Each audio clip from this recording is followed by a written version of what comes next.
Halo teman sekalian, udah lama nih nggak berbagi pengalaman-pengalaman seru seputar kisah nyata yang ya sedikit berbau-bau misteri barangkali ya. Nah tapi nggak usah khawatir, di setiap cerita misteri yang aku bagi, yang aku share ke kalian semua, tentu nanti akan aku selipi dengan hal-hal yang ya apa sih poin penting dari kejadian itu. Oke baik, untuk kali ini aku akan cerita tentang sebuah tempat makan yang udah familiar banget di Jogja ya. Dan menurutku sih hampir semua orang di Jogja sudah pernah ke tempat-tempat ini gitu. Oke, simak sampai selesai ya. Nah, tempat familiar yang aku maksud itu adalah sebuah angkringan. Ya, siapa sih di Jogja atau bahkan di Jawa dan mungkin di luar Jawa yang mereka ke Jawa pasti identik, apalagi ke Jawa Tengah dan Jogja dan sekitarnya ya. Itu identik dengan sebuah angkringan di mana suasananya yang syahdu, nyaman, tenang ya. Kita bisa kumpul bareng sama orang-orang yang kita nggak kenal, ikut ngobrol, kalau bahasa Jawanya serawung dan lain sebagainya. Tapi cerita kali ini sedikit berbeda. Nah, apakah yang akan diceritakan? Oke, aku mulai nih ya.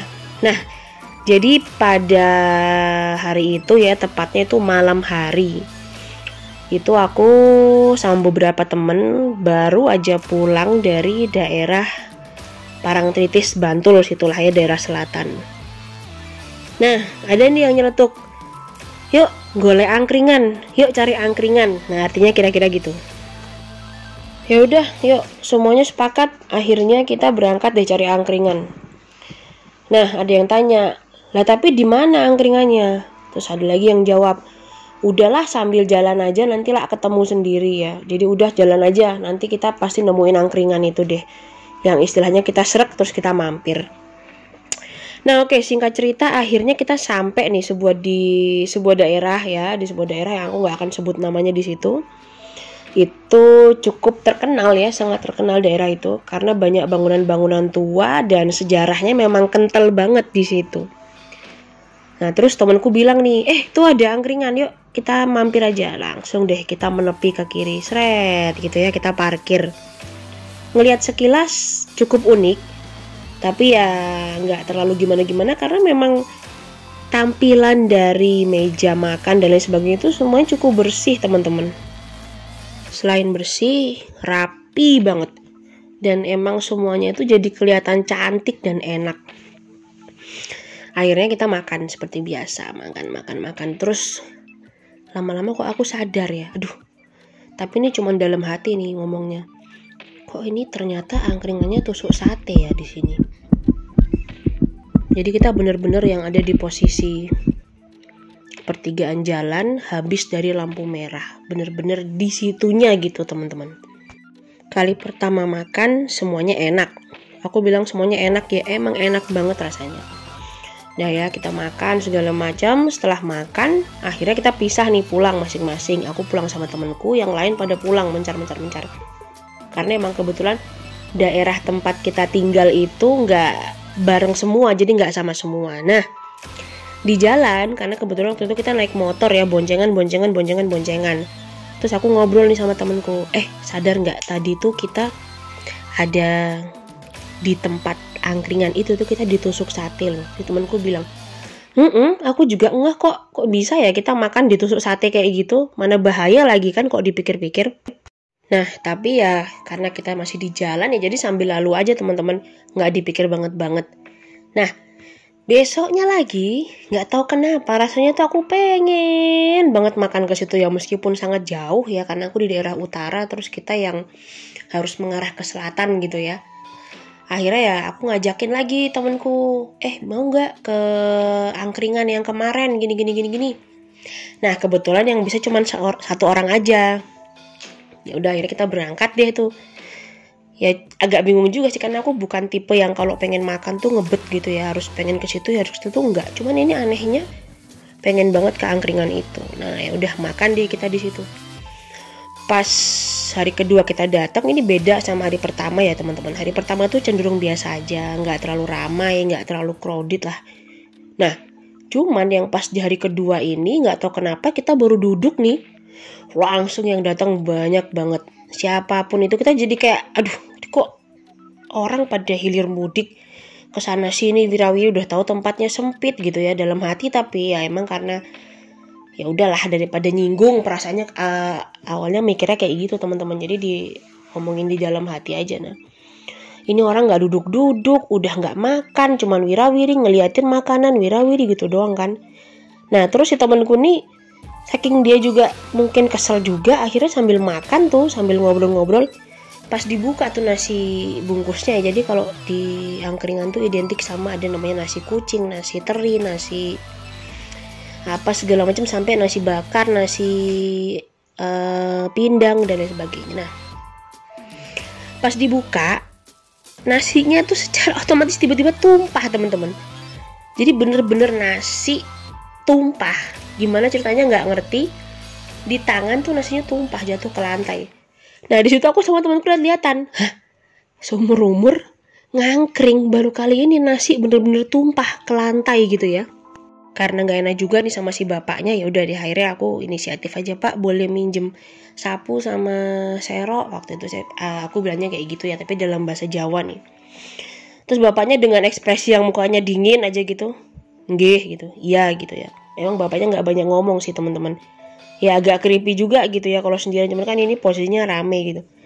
Akhirnya itu pertama kali pengalaman kocak aja, aku nyapu di angkringan bareng sama temanku berdua. Nah habis selesai tuh dibalikin deh sapunya ke belakang. Terus aku ngambil lagi nih makanan.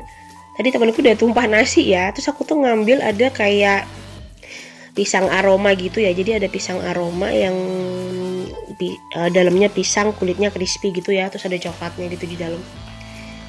Biasanya nggak pernahnya jatuhin makanan. Aku juga belum pernah ke tempat makan jatuhin makanan, sampai itu nggak pernah.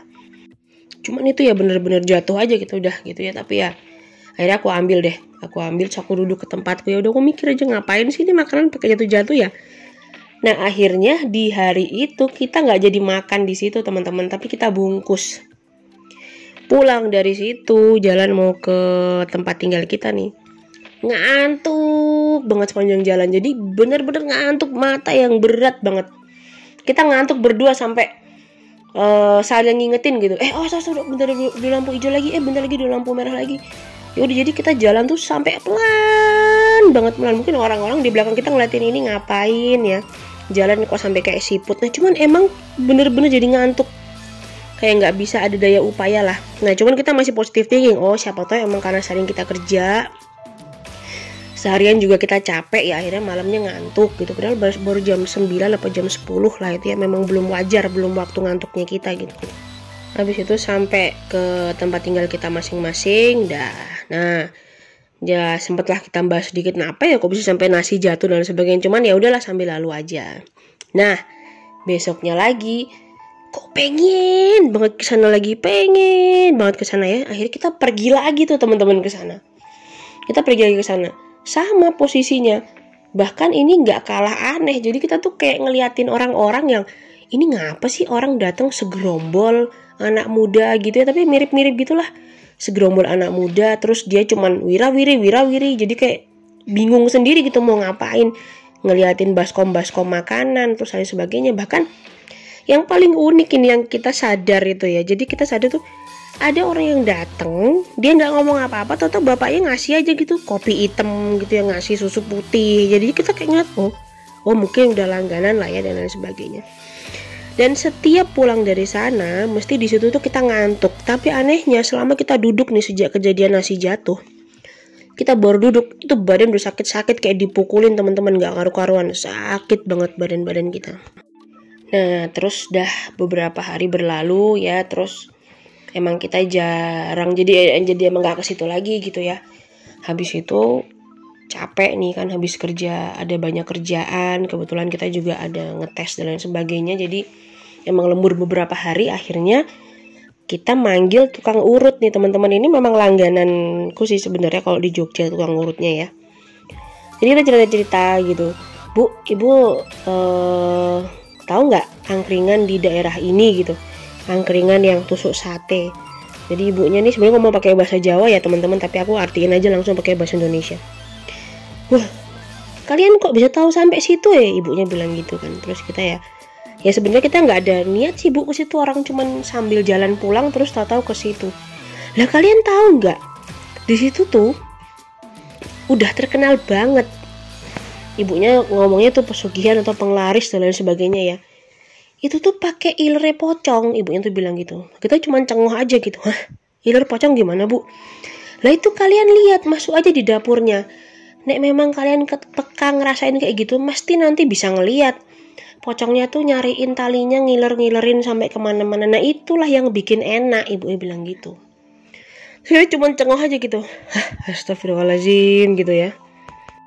Nah terus aku juga cerita nih soal, bu, aku tuh agak risih sih sebenarnya, cuma nggak tahu kenapa pengen datang lagi. Cuman anehnya tuh bu, setiap kesana mesti ada gerombolan orang yang datang nggak jelas. Terus ibunya cerita lagi, lah yo itu juga termasuk salah satu penglarisnya. Jadi kayak coba kamu perhatikan, coba kamu lihat, si tukang pijitku tuh ngomong gitu teman-teman.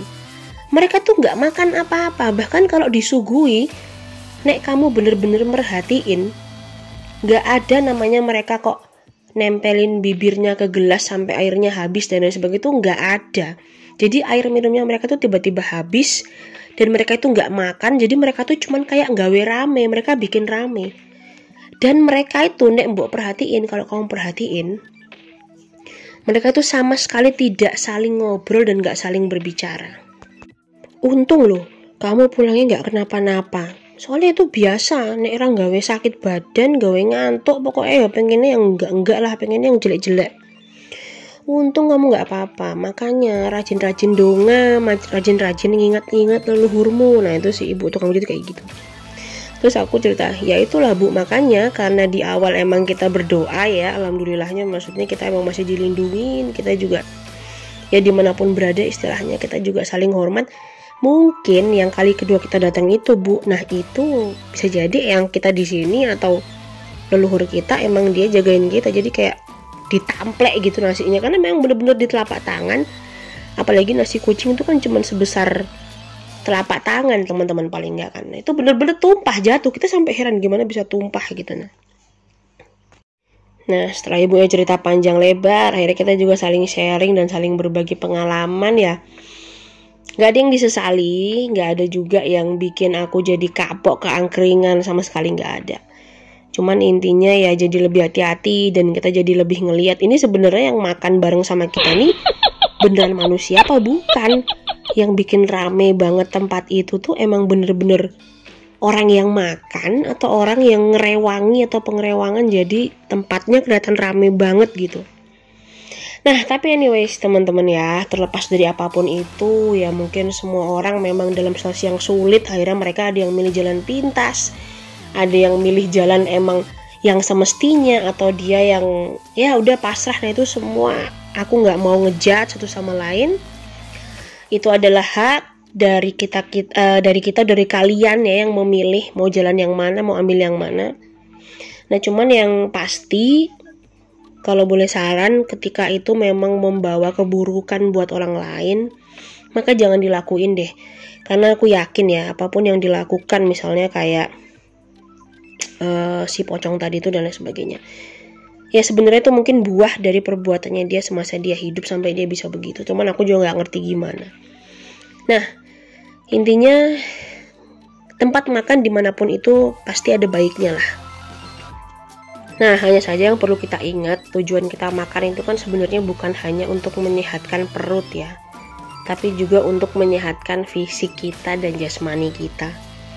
Jadi kalau emang udah datang ke sebuah tempat makan atau tempat tertentu yang tiba-tiba dalam hati kita kayak aduh nggak serk nih, dah mending jangan dilanjutin deh. Mending cari tempat yang lain supaya kita juga bisa lebih sehat dalam makan. Yang terutama juga itu tadi ya, jangan lupa berdoa. Kalau aku memang ya kemana-mana aku selalu ingat, maksudnya aku meyakini sesuatu bahwa ketika aku datang ke sebuah tempat atau ke sebuah daerah itu pasti pernah ada eyangku dulu atau leluhurku dulu yang juga pernah ada di situ ya. Jadi ya kayak ya makasih eyang, Terima kasih juga kepada Sang Pencipta karena masih jaga aku sampai detik ini, alhamdulillah ya. Oke teman-teman, itu sedikit sharing dari aku tentang sebuah angkringan atau tempat makan di Jogja. Intinya nggak perlu takut lah datang, makan aja, makan bebas. Pokoknya kita bismillah, kita saling berbagi, kita mensejahterakan sesama kita ya, dan kita juga dapat hal positif. Tapi di sisi lain, ya tetap ingat ya, harus menjaga kesehatan karena inti dari makan adalah bukan hanya untuk mengisi perut, tapi juga kesehatan jasmani dan rohani. Oke teman-teman, itu cerita dari aku. Udah lama banget nih nggak cerita tentang hal-hal yang misteri ya, tapi tetap ada sisi positif.